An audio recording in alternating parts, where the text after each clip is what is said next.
থাকা চাই প্রেম, অন্তরে থাকা চাই ভক্তি, কারণ ভক্তি না থাকিলে ভগবানকে পাওয়া যায় না। ভগবান বলেছে ভক্তি যার ভগবান তার সর্বশাস্ত্রে কয়, ভক্তি না থাকিলে কৃষ্ণ দেখিলে কি বা হয়। ভক্তি যদি হৃদয়ে থাকে মাটির পুতুল নয় তো সাক্ষাৎ ভগবান রূপেই দেখা যায়। ও মায়েরা, ভক্তি যদি হৃদয়ে না থাকে মাটির পুতুলই থেকে যায়। এই যে বাবা বিচার করে দেখবেন মায়েরা, আমরা এই জাগতিক জগৎ সংসারে বাবা যদি কেউ মেলায় যায় বা যদি কেউ বাজারে যায়, আবার এই যে হরিবাসরে যদি কেউ আসে, অনেক অনেক মায়েরা বাবারা ভগবানের ফটো পিকচার কিনে নিয়ে যায়। আবার যদি কেউ একটু টাকা বেশি থাকে তাহলে সে আবার পিতলের একটা মূর্তি কেনে। শুধু সেটাই নয়, আবার মাটির মূর্তি অনেকে করে নেয়, ভগবানের বিগ্রহ করে নেয়, তৈরি করে নেয়। আবার বাবা যার একটু ধন সম্পদ বেশি সে কি করে, ওই স্বর্ণকারের থেকে ভগবানের একটা সুন্দর করে স্বর্ণ দিয়ে বিগ্রহ তৈরি করে নিয়ে এসে ঘরের মধ্যে রাখে, মন্দিরে রাখে। তাহলে মায়ের এখানে বিচার করে দেখুন তো, ওই যে লাখ লাখ টাকা হাজার হাজার টাকা দিয়ে যে ভগবানের বিগ্রহ কিনে নিয়ে আসলাম, নিয়ে এসে যে ঘরের মধ্যে মন্দিরের মধ্যে প্রতিষ্ঠা করলাম, এই বলে কি আমরা ভগবানকে কিনে নিয়ে আসি গো? মায়েরা কি বলে ভগবানকে কিনে নিয়ে আসি? না, ভগবানকে তো এই জাগতিক জগতের ধন দিয়ে কেনা যায় না, ভগবানকে এই জাগতিক জগতের অর্থ দিয়ে কেনা যায় না, ভগবান বিক্রি হয় না। সেটা কোথায় লেখা আছে? ভাগবতের মধ্যেই লেখা আছে। ভগবানও বিক্রি হয়, কিন্তু তাদের কাছে যাদের ধন আছে, ঐশ্বর্য আছে, তাদের কাছে ভগবান বিক্রি হয় না। ভক্তের একমাত্র প্রেম, একমাত্র ভক্তির কাছে আমার ভগবান বিক্রি হয়। যে ভক্ত হৃদয় ভরা ভক্তি দিয়ে ভগবানকে ডাকতে পারে, ভগবান নিজে বলেছে আমি এই জাগতিক জগতে সেই ভক্তের কে না হোক, আমি তার কে হই না বলো, আমি তার সব কিছুই হই। যদি কোনো ভক্ত দুটি নয়নের জলে বুক ভাসিয়ে কাঁদতে পারে, যদি দুটি নয়ন গঙ্গার জল ফেলে, দুফোঁটা নয়ন গঙ্গার জল ফেলে দিয়ে মন তুলসী পত্র দিয়ে যদি কেউ একবার কৃষ্ণাই গোবিন্দাই বলে আমাকে ডাকার মতো ডাকতে পারে, আমি ভগবান আর যদি থাকতে পারি না গো, আমি ভগবান সেই ভক্তের কাছে আসতে বাধ্য হব। অহংকারে যদি হৃদয়ে থাকে ভগবানকে কখনো দেখা সম্ভব নয়। ভগবান দুটি দিক কত সহ্য করতে পারে না গো। দুটি দিক কি? একটি হলো ভক্তের প্রেম ভক্তি, ভক্তের নয়নের জল সহ্য করতে পারে না, আর একটি হলো ভক্তের অহংকার। অহংকার নিয়ে ডেকেছিল কে মা? অহংকার নিয়ে ডেকেছিল দুর্যোধন। শকুনি দুর্যোধনকে ডেকে বলছে, দুর্যোধনের মামা শকুনি দুর্যোধনকে ডেকে বলছে, দুর্যোধন আর মাত্র কিছুদিন পর ওই কুরুক্ষেত্রের মাটিতে তোর যুদ্ধে যদি জয়ী হতে চাস, ওই নন্দের ছেলে গোয়ালার ছেলে কৃষ্ণকে একবার তোর বলে হরি বল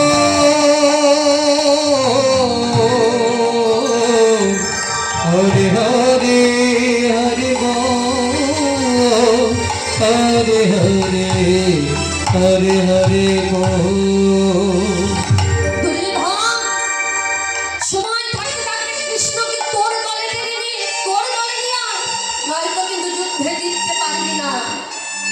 বাবা তখন দুর্যোধনে ডেকে বলছে, মামা আমি যে কৃষ্ণকে আমার দলে নিয়ে আসবো, কিন্তু এর বিনিময়ে আমি তাকে কি দেব?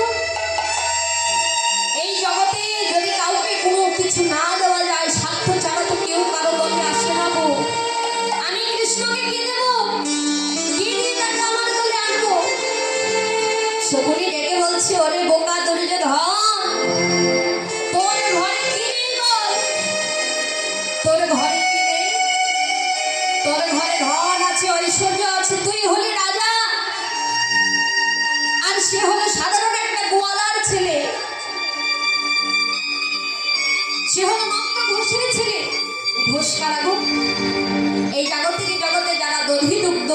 তৈরি করে তারাই তো ঘোষ। যাদের বাড়িতে অনেকগুলো গরু পালন করে তারাই তো এই জাগতিক জগতে ঘোষ বাবা। তো ভগবান কার ঘরে পালিত হয়েছে? সেই নন্দ ঘোষের ঘরে। ডেকে বলছে দুর্যোধন, তুই যদি যুদ্ধে জয়ী হতে চাস তাহলে ওই নন্দের ছেলে গোয়ালার ছেলে তোর দলে একবার তাকে পেয়ে নে। এদিকে দুর্যোধন ওই কথাটা শুনে শকুনিকে ডেকে বলছে, মামা তুমি তো বুদ্ধিটা ঠিক দিয়েছ মামা, আমি আর বিলম্ব করবো না গো, আমি এখনই কৃষ্ণকে নিমন্ত্রণ পাঠিয়ে দিচ্ছি। এদিকে শকুনি ডেকে বলল যে তুই তোর রাজ প্রাসাদে তুই রাজভোগের আয়োজন কর, দেখবি সেই রাজভোগের লোভে পড়ে কৃষ্ণ তোর একাকিত্ব তোর দলে চলে আসবে। ওই দুর্যোধন আর বিলম্ব না করে কৃষ্ণের কাছে ভগবানের কাছে নিমন্ত্রণ পাঠিয়ে দিল।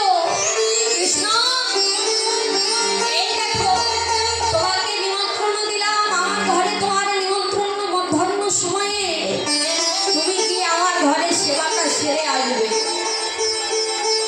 ভক্ত বাৎসল্য ভগবান মনে মনে ভাবছে, ওগো আমার ভক্ত আমায় ডেকেছে আর আমি যাবো না, এটা তো কখনো হয় না। আমার ভক্তরা আমাকে ডেকেছে আর আমি যাবো না, আমি যাবো দুর্যোধনের রাজপ্রাসাদে। ভক্ত বাৎসল্য ভগবান ভক্তের মান অহংকার এই সকল কিছু ভুলে গিয়ে ভগবান আসছে সেই রাজপ্রাসাদে। ভগবান শ্রীকৃষ্ণ যেই পথ দিয়ে আসছে বাবা, ওই দুর্যোধন কি করেছে সেই পুরো পথটাতে ফুলের বিছানা দিয়ে সাজিয়ে দিয়েছে। কেন না ভগবানের চরণটা যেন মাটিতে না, ভগবানের চরণটা যেন মাটিতে না পড়ে। ভগবান চলে গেলেন সেই দুর্যোধনের রাজপ্রাসাদে। দুর্যোধন ভগবান শ্রীকৃষ্ণকে ডেকে বলছে, কৃষ্ণ তুমি এসেছো, এসো এসো ভেতরে এসো। কৃষ্ণকে ডেকে বলছে, ভগবানকে ডেকে বলছে, কৃষ্ণ এই যে দেখো এত বড় রাজপ্রাসাদ শুধুমাত্র আমি তোমার জন্য সাজিয়েছি। শুধু তাই নয়, আমার যে রাজ সিংহাসনটা আছে, ওই যে রাজ সিংহাসনটা দেখতে পাচ্ছ, এই রাজ সিংহাসনটা আমি শুধুমাত্র তোমার জন্য সাজিয়েছি। আর তোমার জন্য আমি আমার রাজপ্রাসাদে রাজভোগের আয়োজন করেছি। বলো তুমি আমার কাছে কি খেতে চাও, তুমি আমার কাছে যা খেতে চাইবে আমি তোমায় তাই খেতে দেব। মনে অহংকার নিয়ে ভগবানকে বলছে। ভগবান আবার কি করছে জানেন মা? ওই অত বড় রাজপ্রাসাদের প্রতিটি কোনায় কোনায় ফুটে ফুটে দেখছে। প্রতিটি কোনায় কোনায় ফুটে ফুটে দেখছে। এইদিকে শকুনি দুর্যোধনকে ডেকে বলছে, দুর্যোধন তোকে আমি বলেছিলাম না সে হলো গোয়ালার ঘরের ছেলে, সে এমন খাবার দেখা তো দূরের কথা কখনো তো খাইনি। দেখ কিভাবে ড্যাক ড্যাক করে তাকিয়ে আছে, দেখ। ভগবান আমার এই কথাগুলো শুনে অন্তর্যামী ভগবান যেই পথ দিয়ে এসেছিল আবার সেই পথ দিয়ে ফিরে যাচ্ছে।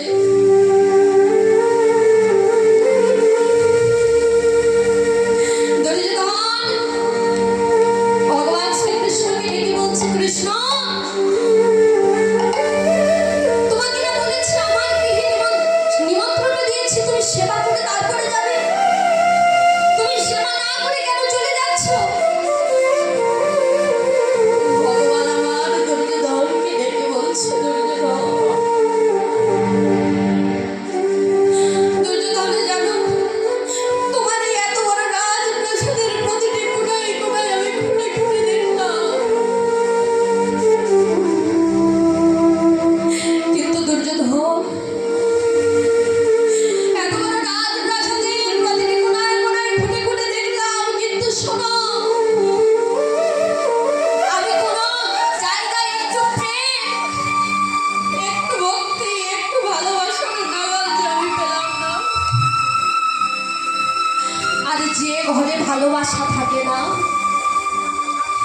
তাই গোর হরিবল হরিবল।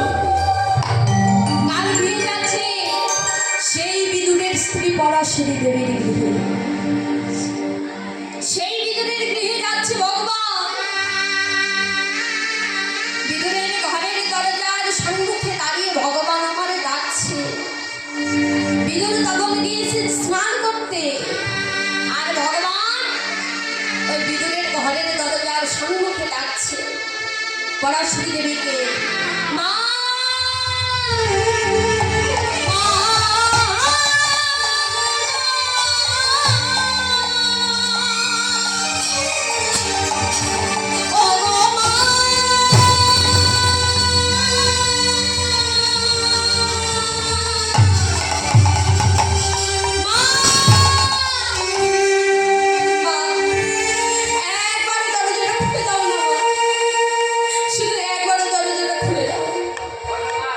যেই নাই মা ডাকতি বিদুরের স্ত্রী পরাশরী দেবীর কর্ণে গেল। পরাশরী দেবী মনে মনে ডাক ভাবছে, মনে মনে বলছে, এমন মধুর সুরে মা মা বলে কে ডাকছে আমাকে? এই জগতে তো আমাকে মা বলে ডাকবার মতো কেউ নেই। এমন সুরে আমাকে কে ডাকছে? বাবা, ভগবানের ডাক আর আমাদের ডাক কি এক হবে? কখনো কখনো এক হবে না। ভগবানের ডাকটি কর্ণে যখন গেল, বিদুরের স্ত্রী পরাশরী দেবী আর থাকতে পারলেন না ঘরের ভেতরে। ছুটে গিয়ে ঘরের দরজা খুলে দেখছে যে সে আর নয়, আমাদের আদি গোবিন্দ হরিবল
ভগবান শ্রীকৃষ্ণকে ঘরের ভিতরে নিয়ে গেলেন।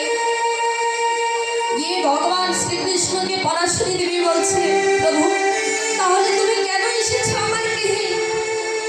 মা, আমি এসেছি কেন জানো? আমার আমার উদরে যে ভারী ক্ষুধা, মা আমার যে বড্ড ক্ষুধা পেয়েছে। তোমার গৃহে যদি এক মুষ্টি কোনো সেবার দ্রব্য থেকে থাকে তাহলে আমার দাও না। দেখুন ভগবান ভক্তকে কিভাবে পরীক্ষা করে। পরাশরী দেবী দুটি নয়নের জলে মুখ ভাসিয়ে কাঁদছে আর ভগবান বলছে,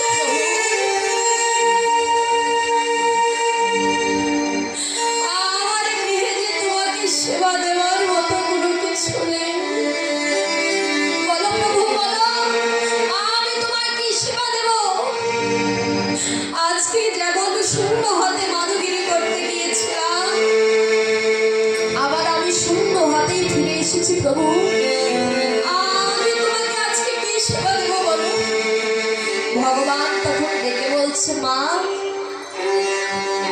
ভেবে দেখো তো, 2-3 দিন আগে কি আমাকে সেবা দেওয়ার জন্য কোনো কিছু রেখেছে?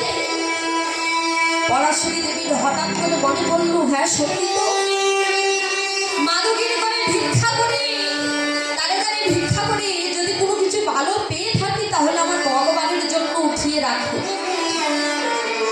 আর আমরা ভালো কিছু পেলে আগে আমাদের আত্ম ইন্দ্রিয়ের কথা ভাবি, আমাদের কথা ভাবি, ইন্দ্রিয় সুখের কথা ভাবি। ছেলে যদি না খায় তাহলে মা জোর করে ছেলেকে খাইয়ে দেয়, তবুও যদি ছেলেটা না খায়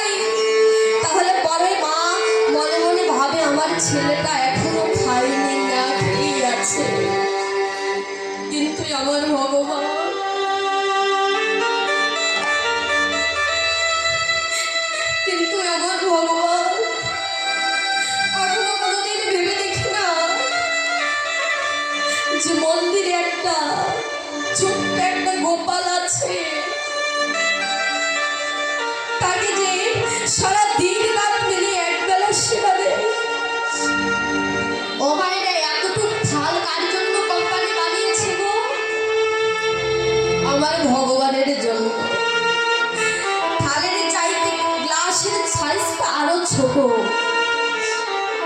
কেন না ভগবান তো খেতে পারে না। ভগবান যদি খেতে পারতো তাহলে এতটুকু থালার কোম্পানি বানাতো না, তাই তো মেয়েরা। ও ভগবান সেবা করবি কিভাবে? আমরা তো ভগবানকে সেবা দেওয়ার মতো দেই না। ভগবানকে সেবা দেওয়ার মতো দিলে তো ভগবান তো সেবা তো অবশ্যই করবে গো। সেবা করবে না? আমরা কি করি? আমরা মায়েরা, আমরা নারী জাতি ওই সকালবেলা ঘুম থেকে উঠে বাসি কাজকর্ম সেরে স্নান করে আগে ভাত তুলে দিই, রান্না করি। উনুনে ভাত তুলে দিয়ে ভাত তরকারি যত কিছু আছে সব কিছু রান্না হয়ে গেলে আগে ছেলেকে মেয়েকে খাওয়ায়। কেন না ছেলে যাবে স্কুলে যাবে, মেয়ে স্কুলে যাবে। আর স্বামীকে খাওয়ায় কেন না স্বামী ব্যবসায় যাবে, তাকে তো খাওয়াতে হবে। এই যে ছেলে মেয়েকে খাওয়াতে নেওয়াতে বাবা ওই সকাল গড়িয়ে দুপুর হয়ে গেল। দুপুর বেলা ওই মন্দির ঘরে, ছোট্ট একটা মন্দিরে ঘরে প্রবেশ করে এতটুকু থালার মধ্যে এতটুকু গ্লাসে জল দিয়ে তাতে একটা তুলসী পত্র ডুবে দিয়ে ওই কৌটো থেকে নকুল দানা বাতাসা যখন ঢালতে যায়, যদি বাবা দুটোর বেশি যদি আর একটা তিনটে করে যায় তাহলে একটা তুলে আবার কৌটোর মধ্যেই রেখে দিই, দিয়ে ওই নকুল দানা দুটো বাতাসা দিয়ে একটা প্রণাম করে চলে আসলাম। পরবর্তীতে বাবা ঘরের মধ্যে প্রবেশ করে দেখি যেমন নকুল দানা ছিল তেমনই আছে। আবার কিছু কিছু পিঁপড়ে এসে সেই নকুল দানা বাতাসাটাকে খেয়ে চলে গেছে। ভগবান আর সেবা করেনি। কেন? আমরা তো দেওয়ার মতো দেই না। ভগবান কখনো কাউকে বলেছে বাবা কোনো শাস্তি আছে? ভগবান কি বলেছে? হেরি তোমরা আমাকে সেবা দেওয়ার সময় দামি দামি মিষ্টি দাও, মিষ্টান্ন দাও, রাজভোগ দাও। কোনো শাস্তি আছে বাবা? ভগবান কি কখনো বলেছে? বলেনি।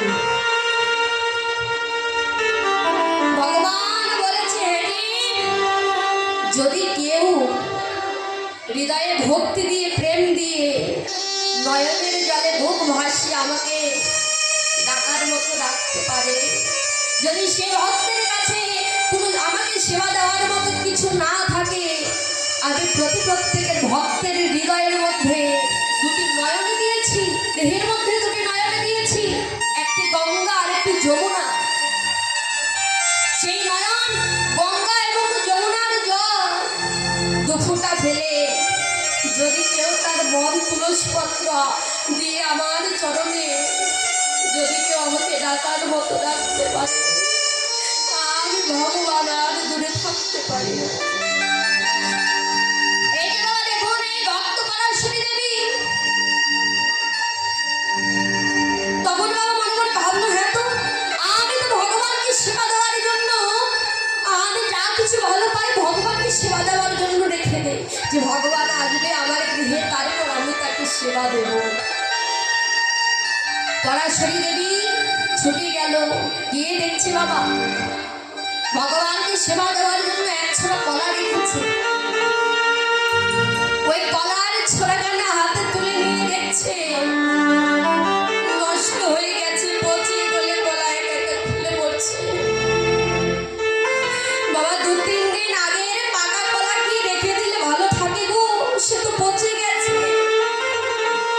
ভগবানকে কাছে পেয়ে আত্মস্মৃতি জ্ঞান হারিয়ে ওই পরাশরী দেবী ভগবানকে কোলের মাঝে বসিয়ে ওই নষ্ট হয়ে যাওয়া কলা একটা করে খোসা ছাড়াচ্ছে। খোসাটা ছাড়িয়ে সাজ বস্তুটাতে বাতিতে ফেলে দিয়ে ওই কলার খোসাখানা ভগবানের বদনে ধরে বলছে প্রভু তবু তুমি আমায় যা দিয়েছ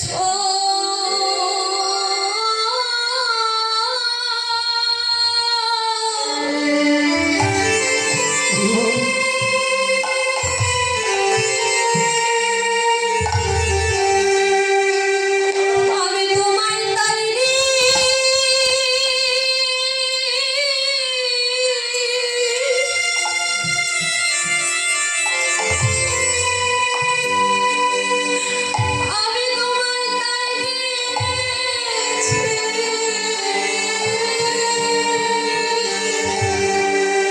ওগো ভগবান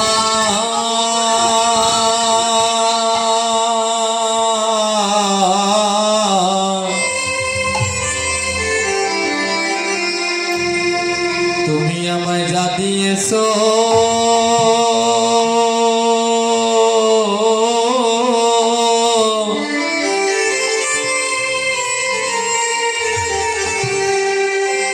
তুমি আমায় যা দিয়েছো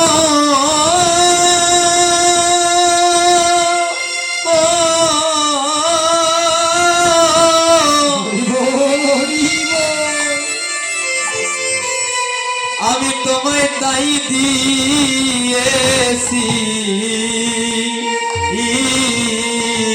ভগবান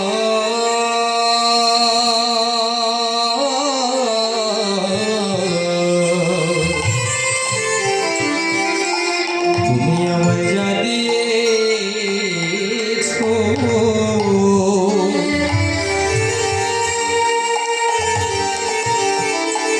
তুমি আমায় যা দিয়েছো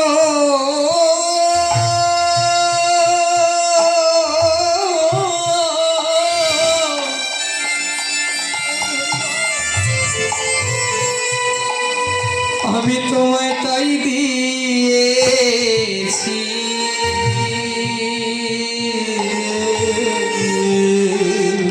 প্রভু তোমাকে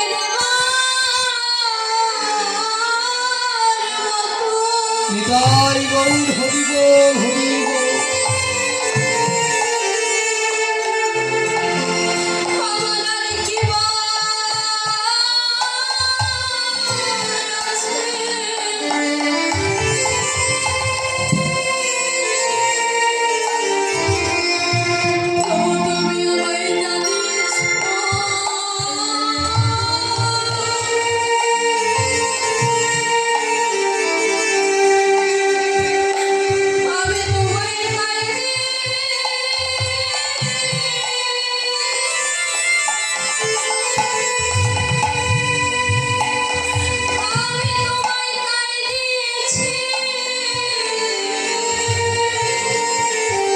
ও তোমায় দেবার মত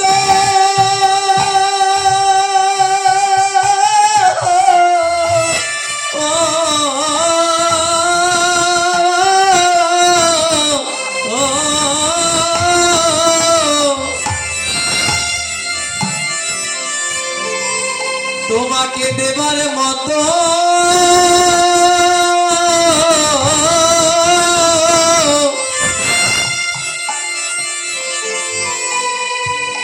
তোমার কি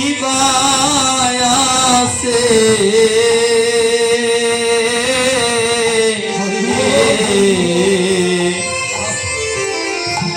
তুমি আমায় যা দিয়েছ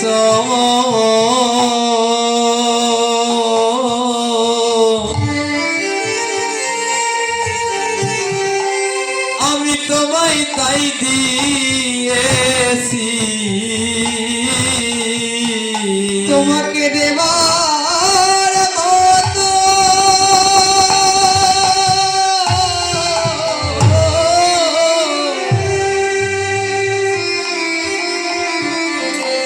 ভগবান পরাশরী দেবী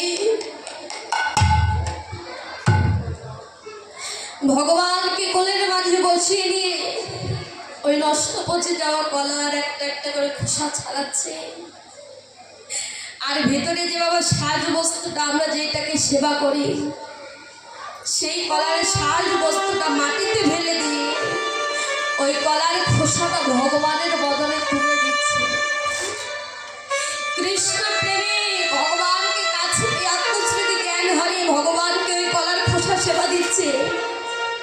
আর পরাশরী দেবী ওই কলার খোসাটাই সেবা ভগবান ওই কলার খোসাটাই সেবা করছে। এখানে ভগবান আমাদের মতো জীবদেরকে ডেকে বলছে, হে জীব,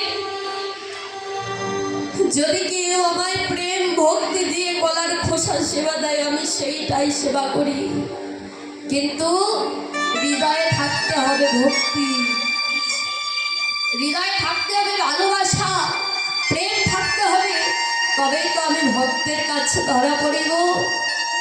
বিদুর তখন গিয়েছিল স্নান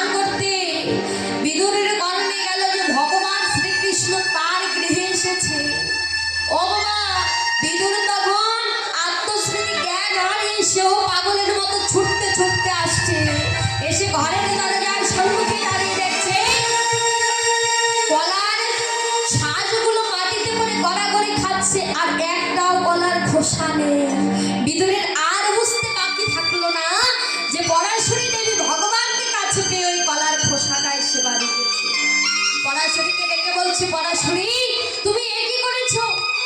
যে ভগবানকে কত রাজা কত জমিদার ভগবানকে কাছে পেয়ে তার ভক্তরা তাকে কত রাজভোগ কত দামি দামি মিষ্টি মিষ্টান্ন সেবা দেয়, আর তুমি কিনা সেই ভগবানকে কাছে পেয়ে তুমি তাকে কি করেছো? এই গলার খোসা সেবা দিয়েছো। পরাশরী দেবী যে না বাবা বিদুরের দিকে তাকিয়েছে, পরাশরী দেবী তখন বিদুরকে বলছে ওগো স্বামী প্রতিদিন তুমি ওই গঙ্গাতে গিয়ে স্নান করে যমুনাতে স্নান করে তুমি ঘরে ফিরে আসো, তুমি তোমার পরনে বসনখানা পরিধান করে আসো, আর আজকে তুমি ভগবানকে কাছে